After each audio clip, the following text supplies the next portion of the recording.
Testing the power draw of an Insta360 X5 camera.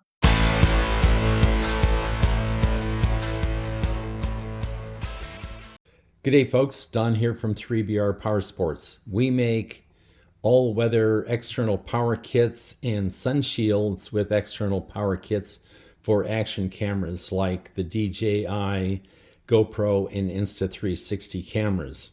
And in the process of that design, we want to have more information on the camera than is readily available in specifications, and namely is some thermal characteristics and also power draw. How much does the camera actually draw? So today I want to test the Insta360 X5 360 camera. Now, a couple of things to be aware of with the Insta360 X series cameras. One is they charge the battery when they're recording, and I have to say I'm not fond of this charging methodology. It adds heat to a camera that's already running hot. Now, I will say there are times when that would be convenient. I just wish Insta360 would make it a setting that we could turn off and on. And the thing to remember is that power draw and temperature are directly related. 98% or more of the power consumed by the camera gets turned directly into heat. So that's the biggest heat load on the camera. Let's talk about the test setup. The Insta360 X5 camera supports USB power delivery or USB PD protocol. And so I'm going to be testing with a PD charger. This one is 200 watts. The cameras don't draw anywhere near that much. And it has the usual USB PD Type-C port in it, but notice it also has a Type-A port because this charger also supports the proprietary fast charge protocols like Qualcomm 3.0 and the Huawei fast charge. Now, I have not come across an action camera that uses any of the proprietary protocols, but I'll test just to be sure. Now, in addition, I'm going to be testing with an older BC 1.2 charger.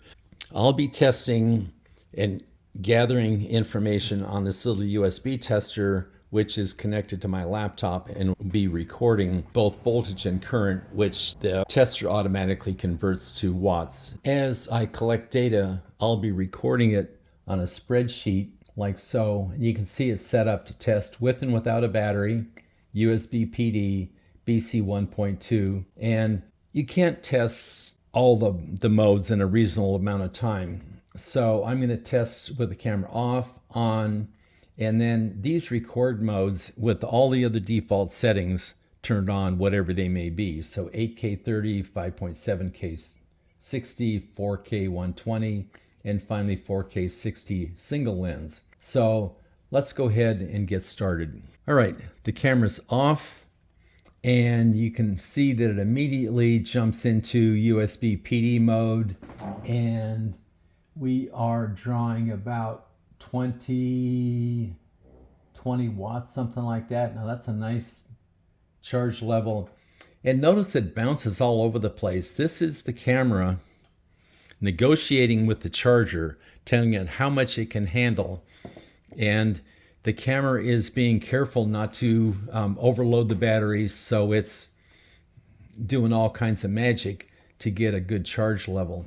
So let's keep an eye on it for a little bit and see if it, oh boy, it's up to 27 watts. That's a really nice charge level. This is going to charge your battery quite quickly.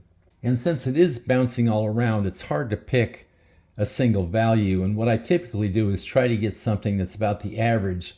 And sometimes it's easier just to look at the number here and figure out what's a good number. And I'm going to say it's somewhere here in about maybe 27.8 might be a good average. And that's close enough for what we're doing here. All right, let's save that. Let's go ahead and turn the camera on. And notice it dropped down to the BC 1.2 voltage level of 5 volts. And let's see if it starts negotiating upwards to the USB PD 9 volt level. And so far it has not. Let's go into record mode at 8K 30, 360 camera, and Now we're taking a big jump. Now we're up into 11, but I think around 11 somewhere, 11.2, 11.3. The biggest thing is how much has changed from on to record. This again is because it's adding the battery charge power to the record charge. Now I've got a whole lot of testing left to do here. All these other modes, BC 1.2, and then again the whole thing without the battery.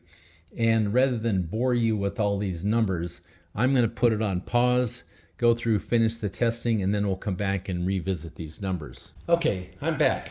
Let's have a look at the numbers. So again, we had this really substantial charge rate with USB PD, and as you would expect, it's way less than that with the BC 1.2 charger. So you're definitely going to have a major advantage charging with the camera off with the USB PD charger. But now, once we turn it on and the current drops way off, they're almost equal. This is a little bit high. I may have misestimated. I'm going to call those just about equal. And it works the same way all the way down through all the numbers. There's almost no difference between a BC 1.2 power source and the PD once the camera is on and recording.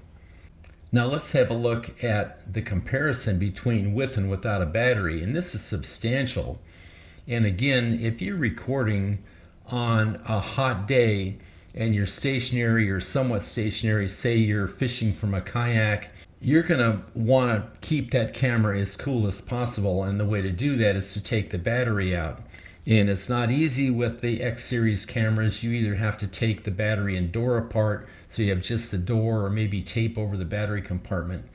But anyway, look at how much difference there is. There's what, 2.5 watts here. There's a little more here. So there is substantial power savings to be realized by removing the battery. So again, I would like to see Insta360 offer an option of having the battery not charged when recording. And so there you have it, the Insta360 X5 360 camera power draw. 3BR Power Sports and X Power are registered trademarks of 3BR Power Sports LLC.